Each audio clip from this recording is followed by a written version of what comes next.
most of us get out of school, and after youth service, that money that kept us going all along totally disappears. You become so broke that running around in search for job and taking care of your daily financial needs becomes very difficult.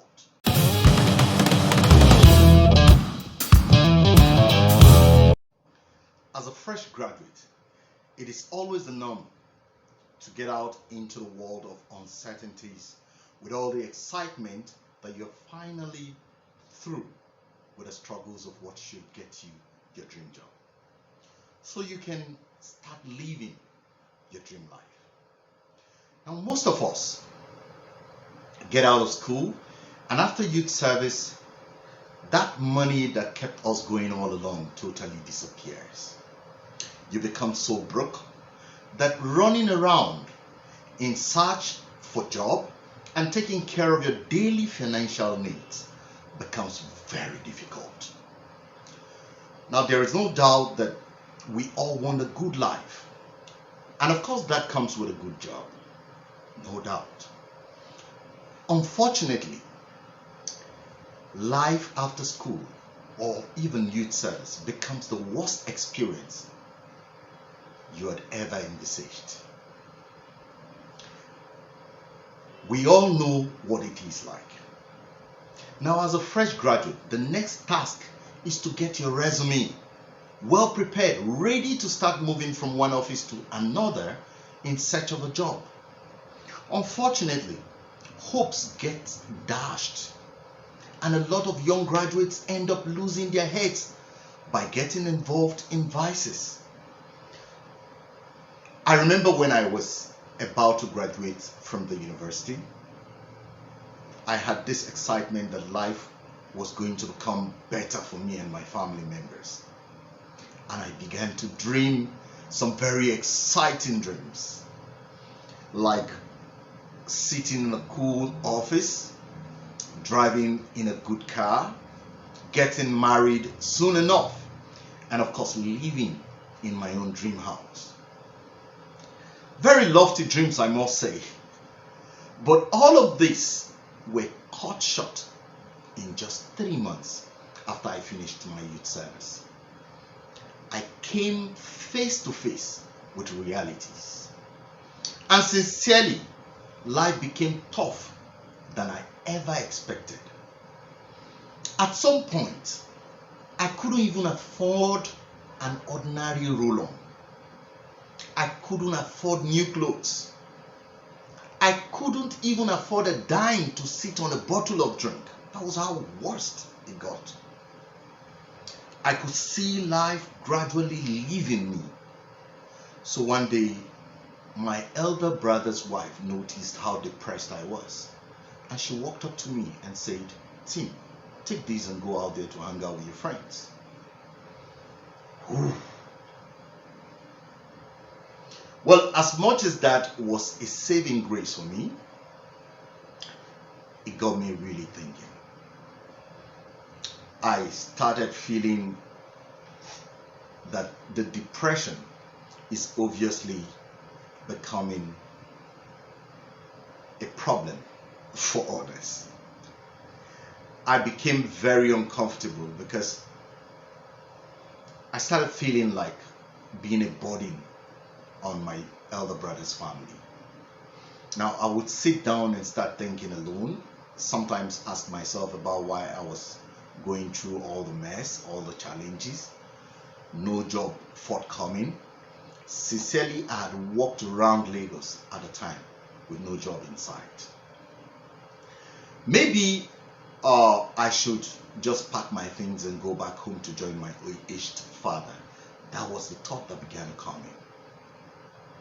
And that would have, of course, meant that I was going back to an unforeseen future.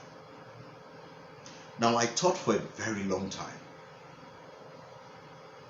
All the beautiful dreams I had were all becoming a mirage. Every morning, I would wake up to a very long day. Well, last Sukkot actually came, I got my banking job.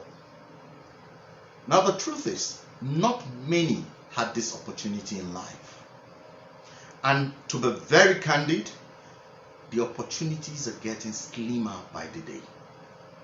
Now the point I'm making here is very simple. As a graduate, yes, the job is important to start a life.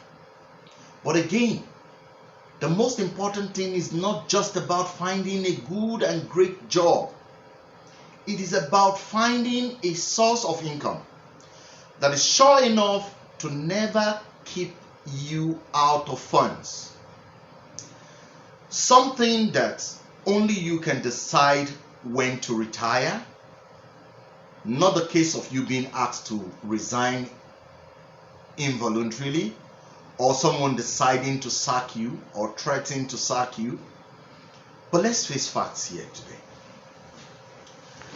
The big organizations that pay you today do not give you the assurance that the job is going to be there for you for life.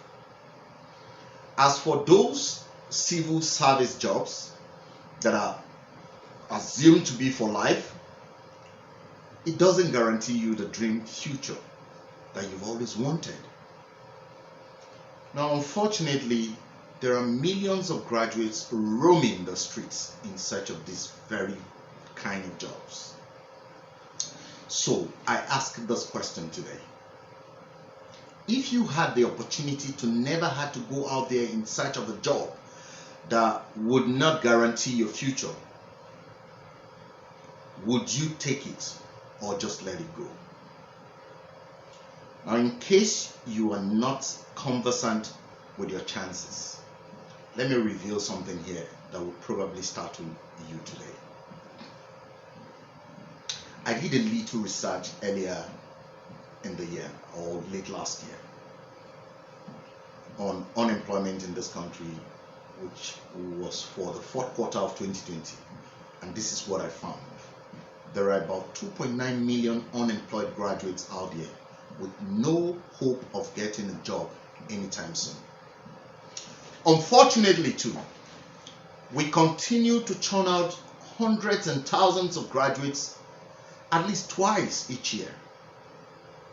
Now, records has it that there are 21.7 million unemployed Nigerians. Now, on a state-by-state breakdown, Imo, Akwa Ibom, Rivers have the highest level of unemployment. Now, the state with the least is Anambra State, with about 13.1%. And the reason is obvious. I've talked about this over and over. These guys are not depending on the certificates from schools. They are busy creating entrepreneurs. Go to Onitsha, go to Oka, and the rest of those towns. What are they doing specifically that even Harvard University has today adopted their style of starting up a business, which is basically about starting without money? We all know how the government is frantically trying to help with giving of loans to startups. But is this sustainable, especially when as a country we are bleeding in terms of resources? The truth is simple. With government's efforts in disbursing cash to startups, many, after taking these loans, still come back broke again. Why is that? The answer, I would say again, is simple. The skills to start up and run a business is lacking. Or better stated, certain skills would have been acquired by these individuals before the government even disbursed these loans. So, how can we solve this problem? Getting graduates or helping young graduates to start their dream life from the very first moment they step out of school or youth service. I'm talking about you. How can we get young graduates to start from the comfort of their homes without a dime injected as capital into any business? How can we help young graduates to never go out there in search of a job that would have to put food on their table or assure them of a life? This is why I decided to write this book. how to start a business without money. Therefore, are you a fresh graduate and looking for a job? What if you do not have to ever look for a job again? What if you can sit in the comfort of your home and get business owners trooping in and asking you to just give them a few hours of your time each day, and you are getting paid handsomely to help you take care of your personal demands and even go on to start your own business, as I have done? Big question, isn't it? But that's where I need you to think. And it's really important that you make a decision today. So if you're still with me, I want you to go on and click the button or the learn button below and read through. It may take your time, but I want you to pay attention and listen to what I've written there. I'll see you soon on the inside. Now, in case you want to know, my name remains Tim Abel, and I am the author of the book, How to Start a Business Without Money, and of course the CEO for Trumpios Investment International. See you.